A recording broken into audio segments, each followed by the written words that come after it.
오늘은 아벨의 믿음에 대해서 여러분과 함께 말씀을 나누기 원하는데요. 하나님이 그 기뻐하시는 믿음이라면은 어떤 믿음일까요? 만약 하나님께서 오늘 여기에 오신 분들에게 참 아벨처럼 좋아하신다면은 여러분과 저는 어떤 믿음을 가졌기 때문에 우리 하나님께서 아벨의 믿음처럼 좋아하실까요? 세상 사람들은 짝퉁보다는 진품, 명품을 좋아합니다.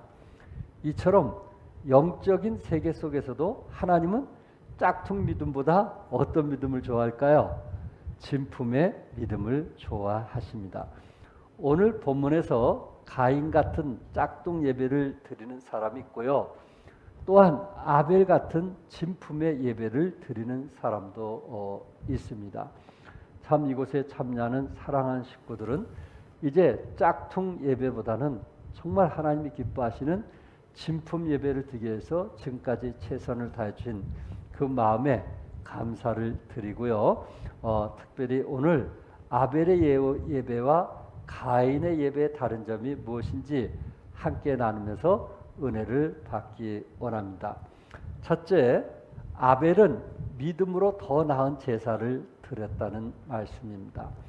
4절 상반절에 보니까 믿음으로 아벨은 가인보다 무슨 제사를요? 더 나은 제사를 하나님께 드림으로. 그러니까 같은 예배를 드리는데 누구보다 더 나은 예배를 드린 사람이 있다는 거예요, 없다는 거예요? 있다는 거예요. 같은 예배를 드리는데도 최선을 다해서 드리는 사람이 있고요. 어떤 사람은 그냥 핸드폰에 마음이 뺏기고 카톡에 마음이 집중해가지고 말씀을 지나치는 사람도 없지 않아 있을 것입니다. 아벨은 믿음으로 더 나은 제사를 드렸다고 했는데요. 이 말씀은 창세기 4장에서 설명하고 있습니다. 아벨은 양을 기르는 사람이었고요. 가인은 농사를 짓는 사람이었습니다. 이 두 형제가 한 해 열심히 땀을 흘리면서 일한 후에 이제 추수할 때 하나님께 제사를 드리게 됩니다. 하나님께 드리는 제사는 부모인 아담과 하와를 통해서 저는 충분히 되었다고 봅니다. 대부분 왜냐하면 부모의 신앙에 의해서 그 답습하는 자녀들의 모습을 보게 되거든요. 그래서 가인은 농사를 짓는 농부에게 땅의 소산물을 제물로 삼아 여호와께 드렸고요. 아벨은 양을 치는 사람이라 양의 첫 새끼와 기름으로 제물을 삼아 하나님께 드렸다고 말씀을 하고 있습니다. 그런데 이 히브리서 기자가 구약 성경을 보는 관점에서 또한 성령께서 감동해서 말씀을 기록할 때 아벨은 가인보다 더 나은 제사를 드렸다, 이렇게 말씀하고 있는 겁니다. 그렇다면 동생인 아벨이 형인 가인보다 더 나은 제사가 무엇일까? 같은 물질을 드린다 할지라도, 같은 찬양을 드린다 할지라도, 같은 기도를 한다 할지라도 더 나은 예배를 드리는 사람이 있구나. 저 사람은 정말 힘든데, 저분은 정말 어려운데, 저분은 불가능한데, 그 최선을 다하는 그런 발걸음이나 모습을 여러분들은 주위 사람들을 통해서 보아왔습니다. 저분이 더 나은 예배를 드리는구나 하고 우리는 표현하지 않지만 마음으로 그렇게 생각하는 분들이 떠오르게 될 것입니다. 결국 아벨은 믿음으로 더 나은 제사를 드렸고요. 가인은 믿음 없이 드렸기 때문에 하나님이 기뻐하지 않았다는 말씀입니다. 예배는 뭐를 통해서 드려야 되는 거예요? 믿음을 통해서 드리는 거예요. 히브리서 11장이 지금 믿음장이라는 거 잊지 마세요. 예배는요, 믿음으로 드리는 거예요. 내 상황과 형편에 관계없이 믿음으로 드리는 거예요. 그렇지 않을 때 가인이 아벨을 미워하여 살인하듯이 사람들의 관계에서 미워하며 적을 만들게 되는 것입니다. 믿음으로 드리는 예물은 하나님이 기뻐하시는 예배이며 칭찬받게 되는 예배이며 가인보다 더 나은 예배가 되는 것입니다. 물론 여기에서 양을 드린 사람과 곡식을 드린 것으로 어떤 사람은 차이를 두고 말할 수도 있어요. 그래서 양을 드렸다는 것은 피를 드렸다는 의미에서도 얘기할 수 있지만 저는 다른 각도에서 성경의 근거에서 왜 가인이 드린 예배보다는 아벨이 드린 예배가 더 나은 예배였을까? 그 말씀을 드리고 싶습니다. 창세기 4장 7절에 보면 네가 선을 행하면 어찌 낫을 들지 못하겠느냐? 선을 행하지 아니하면 죄가 문에 엎드려 있느니라. 죄가 너를 원하나 너는 죄를 다스릴지니라. 하나님께서 가인에게 뭘 다스리라 그랬어요? 죄를 다스리라 그랬어요. 이 말은 가인은 지금까지 살아오면서 죄를 다스렸다는 거예요? 못 다스렸다는 거예요? 못 다스렸다는 거예요. 그러니까 가인이 그 동생 아벨을 죽이기 전부터 이미 가인은 그 삶 자체가 어떤 삶이었냐? 그 삶 자체가 어떻게 보면은 참 죄를 즐기는, 하나님이 기뻐하지 않는 그 죄를 즐기면서 살아왔기 때문에 죄가 문에 엎드려 있느냐라고 말하고 있느냐, 엎드려 있느니라라고 성경은 말씀을 하고 있습니다. 그러니까 이 가인이 아벨을 죽이기 전부터 가인은 죄에 물들어 사는 삶을 살았고 하나님이 기뻐하지 않는 삶을 살았다 하는 말씀입니다. 이것만 봐도 참 가인이 하나님 앞에 똑같은 추수에서 제물을 드릴 때 어떤 마음으로 드렸는가 하는 것을 이해하시겠죠. 예, 참 죄를 물 마시듯이 죄에 관용하면서 살아가는 그에게 어떤 모습으로 예물을 드렸겠냐 하는 것입니다. 또한 요한일서 3장 12절에서 가인같이 하지 말라. 그는 악한 자에게 속하여 그 아우를 죽였으니 어떤 이유로 죽였느냐? 자기의 행위는 악하고 그 아우의 행위는 의로움이라. 가인이 아벨을 죽일 수밖에 없었던 것은 가인 자신이 악했기 때문에, 이미 그의 삶 자체는 악했기 때문에, 다시 말해서 아벨의 제사를 하나님이 받으시고 자기 제사를 받지 않았기 때문에 화가 나서 죽였다기보다는 이미 가인의 그 삶 자체를 보니까 그 사람 자체가 이미 악한 사람이었단 말이에요. 그러니까 작은 어떤 일에 대해서 쉽게 분을 드러내고, 그리고 화를 잘 내고, 그리고 정말 어떻게 보면 악한 자의 모습 속에서 살았다는 말입니다. 가인은 자기 동생을 죽였기 때문에 악한 자가 되고 살인자가 된 것이 아니고 이미 그가 악한 자의 소속이 되었기 때문에, 악한 행위를 가졌기 때문에 아우를 죽인 살인자가 되었다는 것입니다. 결국 제사를 드리기 전에 가인은 하나님 앞에서 악한 자로서 살았고, 아벨은 하나님 앞에서 어떤 삶을 살았어요? 의로운 의인으로서의 삶을 살았다고 유다서는 말씀하고 있습니다. 그러니까 하나님께서 가인의 제사를 받지 않는 이유가 무엇인가 하는 것을 여기서 잘 말씀을 해주고 있고요. 요한 1서에서. 그리고 유다서 1장 11절에서 한번 같이 읽어볼까요? 다 같이 시작.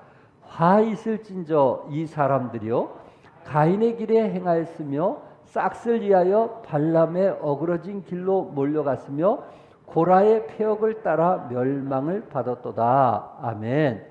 요한 1서에서는 가인이 악한 자라고 표현을 했고요. 유다서에서는 뭐라고 했냐면은 화 있을진저 이 사람들이요. 그러니까 구약 시대가 아닌 신약 시대에 지금 유다서를 통해서 그 주위 사람들에게 너희들은 화가 있을 것이다 라고 하면서 누구의 예를 들었어요? 가인의 길에 행했으며 가인의 예를 들었고 발람의 예를 들었고 고라 족속의 예를 들었어요.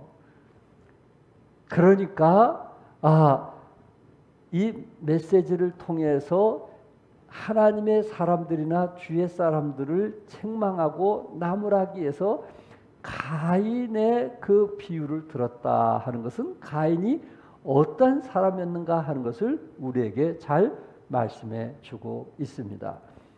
하나님이 가인의 제사를 거절하신 중요한 이유는 어디 있었을까요? 그것은 그가 하나님께 제사 드리기 이전에 그의 삶이 악한 자였다는 거예요. 무슨 말씀인지 이해되시겠죠? 그의 삶 자체가 무슨 자였어요? 악한 자였다는 거예요. 믿음 없이 살았다는 거예요. 좀 더 구체적으로 가인의 경우 어떻게 제사를 드렸냐면은 창세기 4장 3절에 세월이 지난 후에 가인은 땅의 소산으로 제물을 삼아 여호와께 드렸다라고 말하고 있어요. 땅의 소산물의 첫 열매를 드렸다 하는 말이고요. 아벨은 어떤 제사를 드렸어요? 그는 더 나은 제사를 드렸는데 창세기 4장 4절에 아벨은 자기도 양의 첫 새끼와 그 기름으로 드렸더니 여호와께서 아벨과 그의 제물을 받으셨다. 아벨은 양의 뭘 드렸어요? 첫 새끼를 드렸어요. 이게 참 중요한 거예요.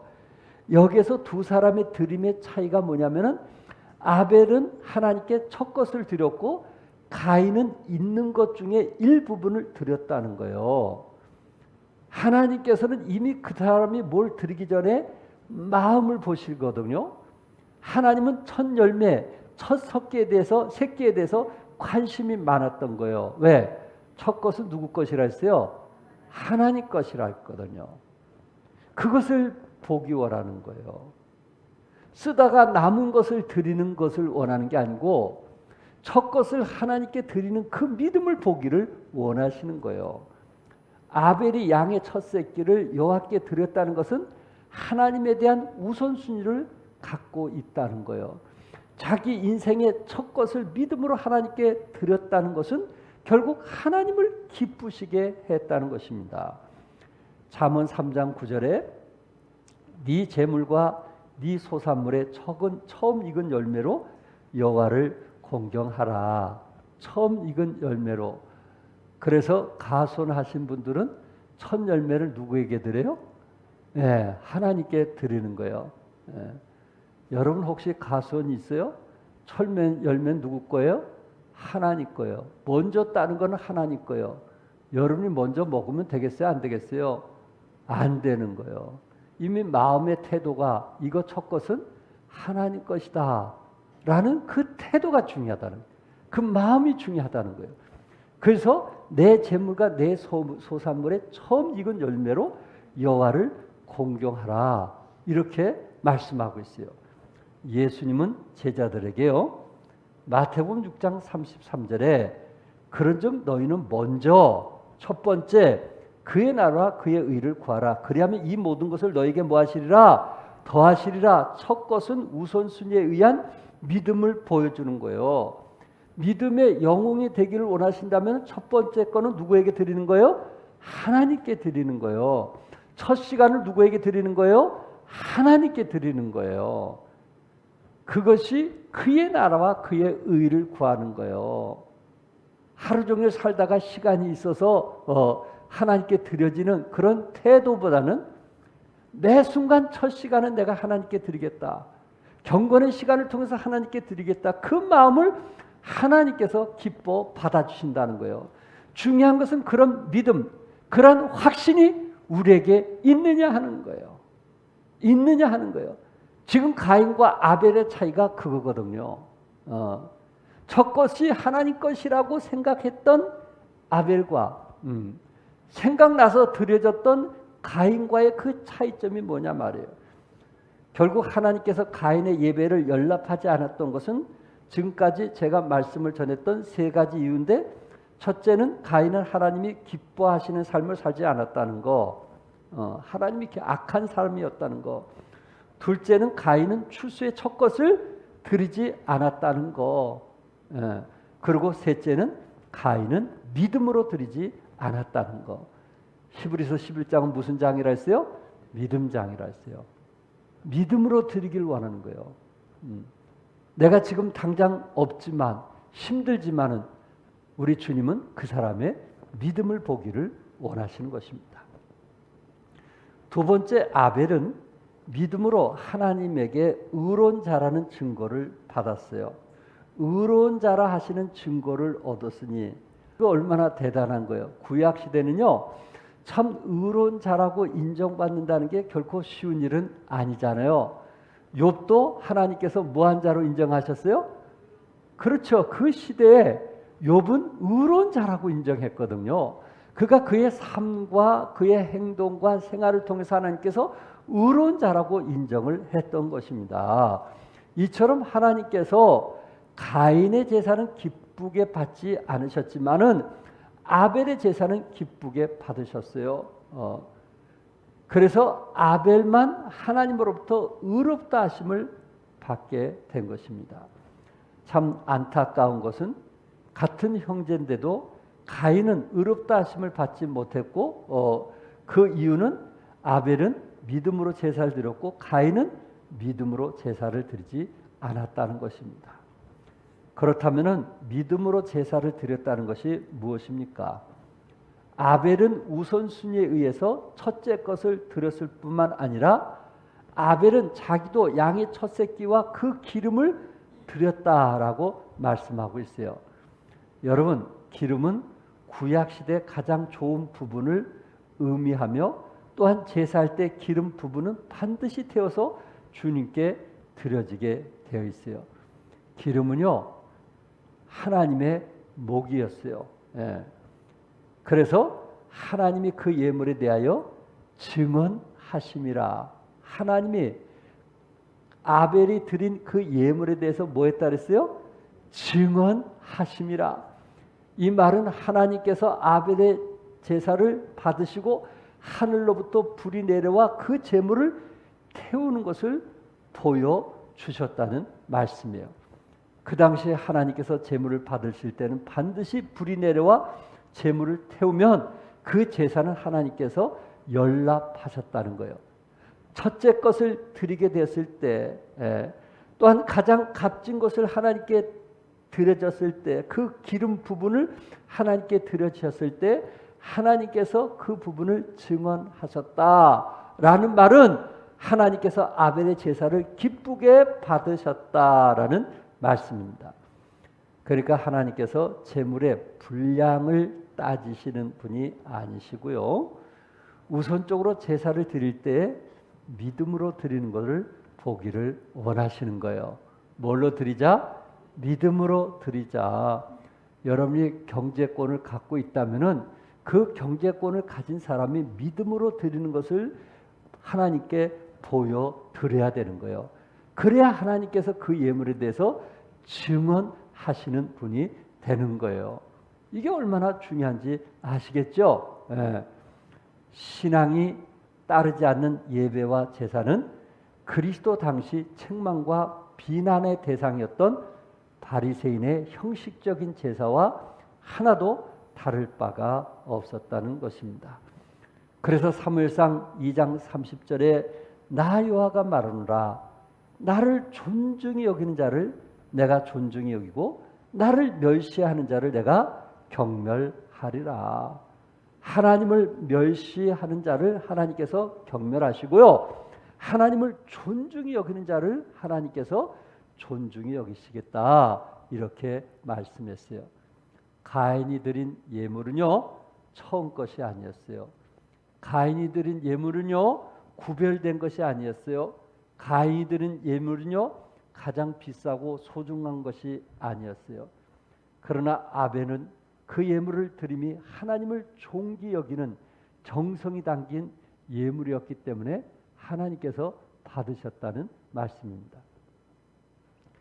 인간에게 처음이 주는 의미는 참으로 크다고 합니다. 그래서 비교 행동학의 창시자인 로렌츠라고 하는 분은 각인이라는 용어를 최초로 사용했습니다. 여러분도 각인이라는 말 잘 아시죠? 그래서 각인되지 않았다라는 단어를 우리 많은 분들이 사용하는 것을 보게 되는데, 이 각인 현상을 과학적으로 규명을 했는데요. 이 제두루미나 오리들과 같은 조류의 새끼는요, 그가 딱 부화하고 태어나서 무엇을 보느냐에 따라서 그것을 뒤쫓아간다는 거예요. 추종, 반응을 보인다는 거예요. 그가 태어나자마자 사람을 보면요, 사람을 쫓아가고요. 자동차를 보면요, 자동차를 쫓아가고요. 어미를 보면요, 어미를 쫓아간다는 거예요. 그러니까 태어나자마자 그가 본 것이 무엇이냐에 따라서 반드시 그것을 추종하는, 따르는. 그래서 처음에 태어나서 그의 머릿속에 각인된 것이 무엇이냐 하는 거에 따라서 추종하게 된다는 거예요. 그 각인되는 게 쉽게 없어지지 않는다는 결과가 나왔습니다.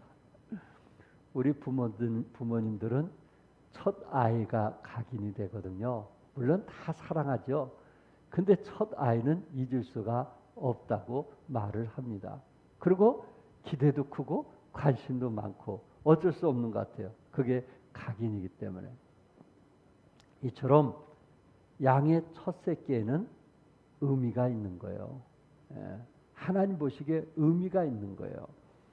출애굽기 13장 12절에 출애굽할 때 유월절 절기를 지키라고 말씀하면서 너는 태에서 처음 난 모든 것과 태에서 처음 난 모든 것과 네게 있는 가축의 태에서 처음 난 것을 다 구별하여 누구에게 돌려라 했어요? 여호와께 돌리라. 하나님께 돌리라. 수컷은 여호와의 것이니라. 첫 것은 누구 것이라고요? 하나님 것이라는 거예요.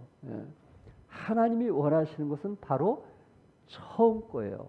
여기에 관심이 많으신 거예요. 아벨은 첫째 것을 드렸고 그리고 기름을 드렸어요. 지금은 이 콜레스테롤이 많은 사람들은 기름을 먹지 않죠. 삼겹살 드실 때 기름을 떼서 드신 분들은 콜레스테롤이 많이 있는 분들이거든요. 그런데 제가 어렸을 때 배고플 때는 이 김치찌개 할 때 이 기름이 없으면은 김치찌개가 맛이 없었어요. 그래서 기름을 더 얻어가지고 일부러 집어넣는 그런 배고픈 시절에 살던 생각이 나거든요. 구약 시대는요, 이 기름이 그 당시에 비싼 거였어요. 귀하고 소중한 거였어요. 그래서 첫 것을 드릴 뿐만 아니라 기름까지도 하나님께 드려서 완전히 태웠던 것입니다. 하나님은 그것을 뭐 하셨다고요? 연락하셨다. 그래서 아벨의 예물에 대해 하나님이 친히 증거하셨다고 했어요. 참 네 믿음은 아름답다. 너는 참 잘했다. 그 예물에 담긴 아벨의 그 헌신을 하나님께서 친히 인정하셨다는 말입니다. 이거 중요한 거 아니겠어요? 생각나서가 아니고 준비된 거, 마음에 준비된 거, 정말 하나님의 사랑이 너무 감사해서 준비된 것을 드려질 때 하나님께서 그 사람의 믿음을 인정하신다는 말씀입니다. 아벨은 자기도 양의 첫 새끼와 그 기름을 드렸더니 여호와께서 아벨과 그의 제물을 뭐하셨다? 받으셨다. 제물을 받으셨다. 여기서 중요한 것은요, 여호와께서 아벨과 그의 제물을 받으셨다고 했어요. 여기서 중요한 게 뭔지 아시겠어요? 하나님은 제물을 받기 전에 뭘 받으셨어요? 아벨을 받으셨다는 거예요. 아벨과 그의 제물을 받으셨으나 하나님은 제물을 받으시기 전에 아벨이라는 인간을 받으셨다는 거예요. 하나님은 제물 이전에 그 사람의 마음을 보기를 원하시는 거예요. 억지로, 인색함으로, 그런 태도는 이미 그 예물에 대해서 하나님이 기뻐하지 않으시는 거예요. 왜? 하나님은 그 예물 이전에 그 사람을 보고 있기 때문에, 그 사람의 마음을 보고 계시기 때문에, 그래서 아벨은 의로운 자라시는 증거를 얻었으며, 하나님은 아벨의 예물에 대해서 증언하셨다는 말은 예물 전에 그 아벨의 태도가, 그의 마음이 하나님을 향하는 마음을 보았다는 거예요. 이게 중요한 거예요. 그뿐만 아니라 아벨은 의로운 자라 하시는 증거를 얻었어요. 예. 그러니까 가인은 악한 자라고 말씀하셨고, 아벨은 뭐한 자라고요? 의로운 자라. 참 의롭다고 인정받는 거, 그거 죄가 없어서 그런 건 아니잖아요. 그러나 의롭다고 인정받는 이보다 더한 축복이 어디 있겠느냐 하는 거예요. 요한 웨슬리 목사님 여러분 잘 아시죠? 웨슬리 목사님. 그는 예물을 드리기 전에 의로움에 대해서 경험을 하게 되었다는 것을 말씀하고 있습니다.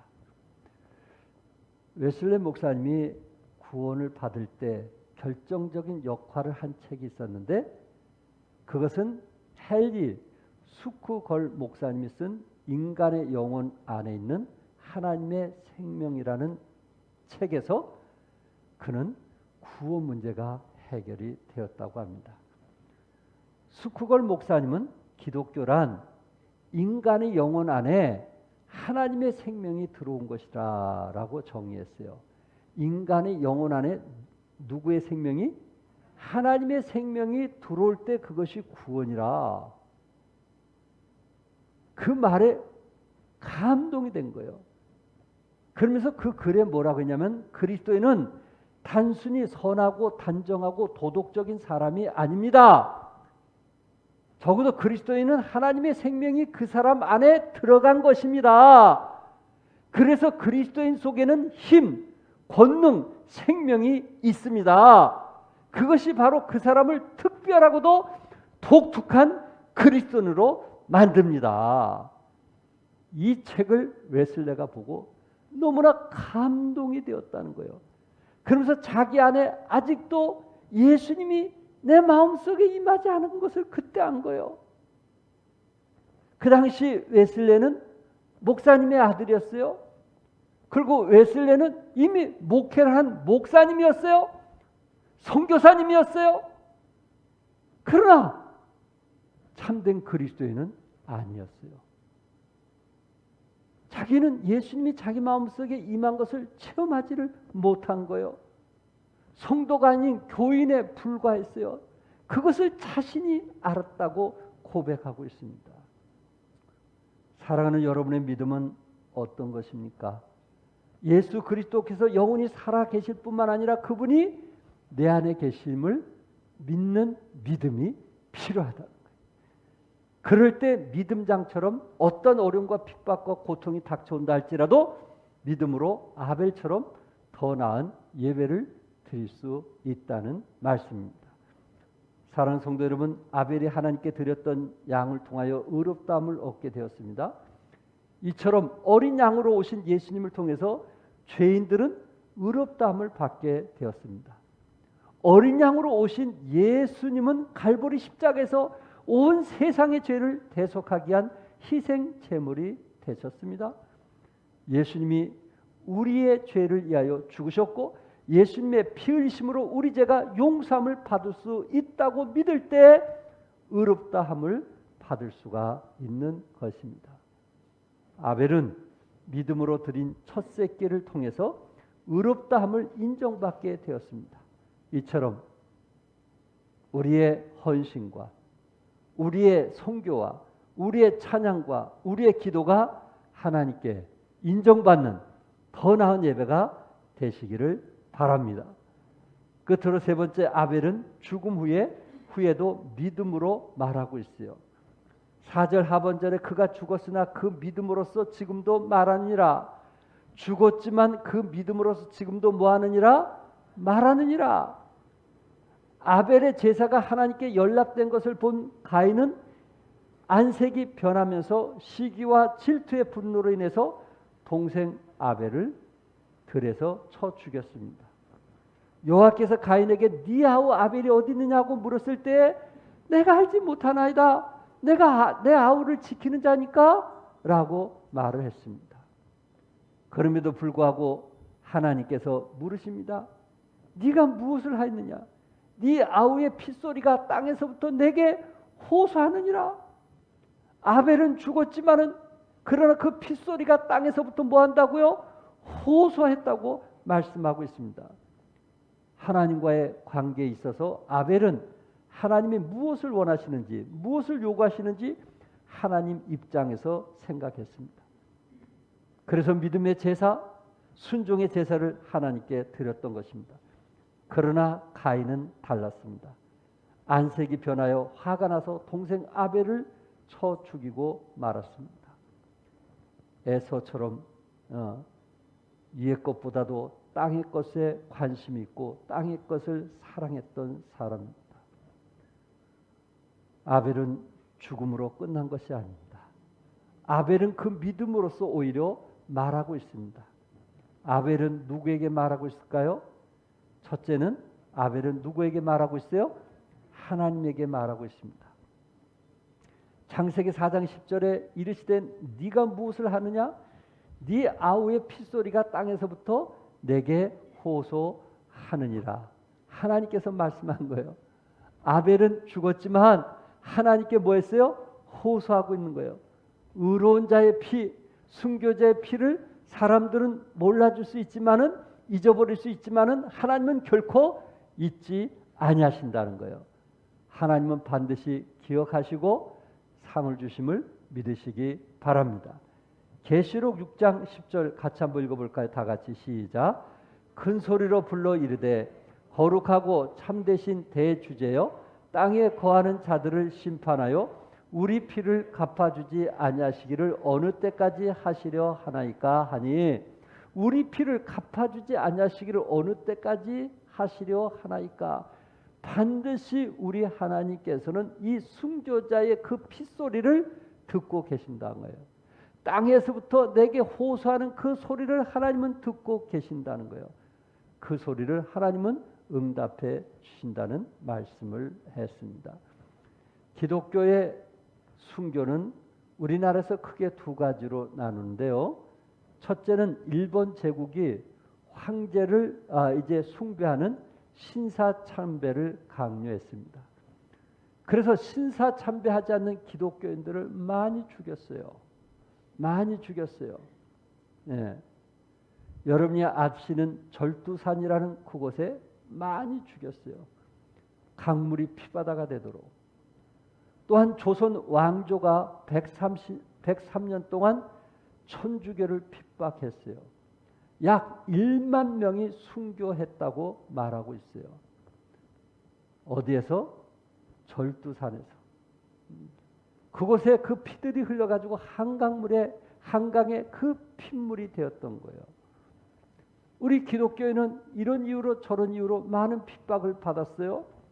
또한 저들이 순교를 하기도 했어요. 비록 저들은 죽었지만은 그 핏소리가 하나님께 호소하고 있는 거예요.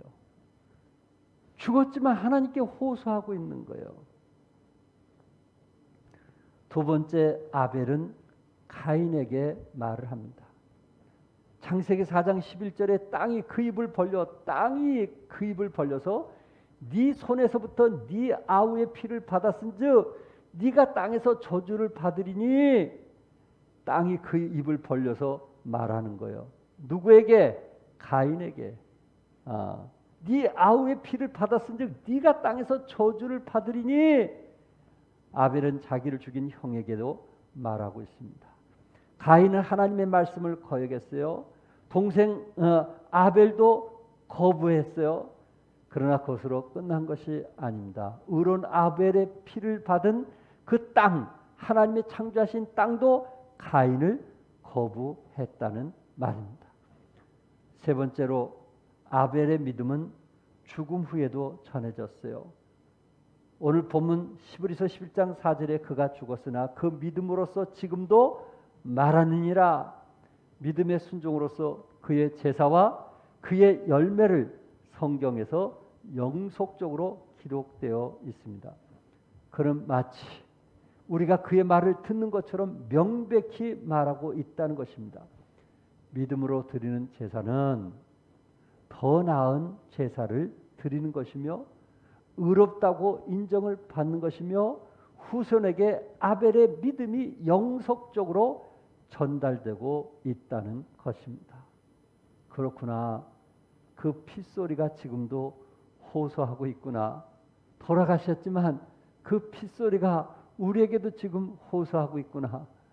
사랑하는 성도 여러분, 우리 종합교회에서 참 일찍이 소천하신 분들 기억하시죠?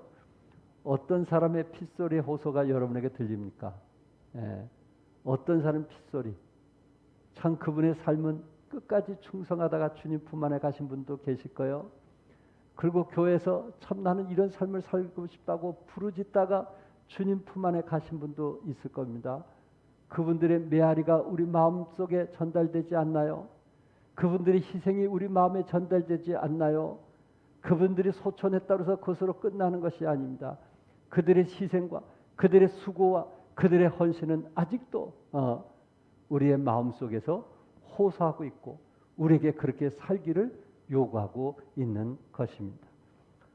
손양원 목사님은 평생을 여수 애양원의 한센 병자들과 함께한 나환자의 아버지요, 두 아들을 죽인 원수를 양자로 삼은 사랑의 사도요, 일제 강점기 때 신사참배 거부로 5번이나 옥살이를 한 믿음의 종이었습니다. 그가 청주 구금소에 있을 때 영하 10도를 밑도는 겨울 날씨로 손과 발이 얼고요, 손톱과 발톱이 다 빠졌다고 합니다. 그런 와중에도 주님을 향한 그 신앙이 혹독한 매질 앞에서, 칼날 앞에서도, 총 앞에서도 흔들리지 않았다는 것입니다. 결국 그곳에서 마침내 피를 흘리고 하나님 나라로 가셨습니다. 손양원 목사님을 위한 여수 기념관은 제가 한 3번 정도 갔던 기억이 납니다. 그 중에 한 번은 종안교에서 효도관광 갈 때 우리 효도관광 가신 할머니나 몇 분들하고 그곳에 간 적이 있습니다. 이곳에 찾는 사람들은 2가지의 음성을 듣는다고 합니다. 손양원 목사님의 2가지의 음성을 듣는다고 그곳에 기록이 되어 있습니다. 첫째는 네가 죽도록 충성하라 하는 음성이고요. 또 하나는 원수를 사랑하라 라는 핏소리를 듣는다고 합니다. 이것이 그의 삶이었으니까 주님을 위해서 죽도록 충성했고 원수를 끝까지 사랑했던 그 핏소리를 듣게 된다는 것입니다. 손양원 목사님이 돌아가신 지 70여 년이 지났지만 그분의 핏소리는 그 기념관에서 우리에게 말해주고 있습니다. 우리도 아벨처럼 믿음으로 더 나은 예배자가 되어서 히브리서 11장에 나오는 믿음의 영웅들처럼 믿음의 사람이라고 인정받는 하나님의 사람들이 되시기를 주님의 이름으로 축복합니다. 기도하겠습니다.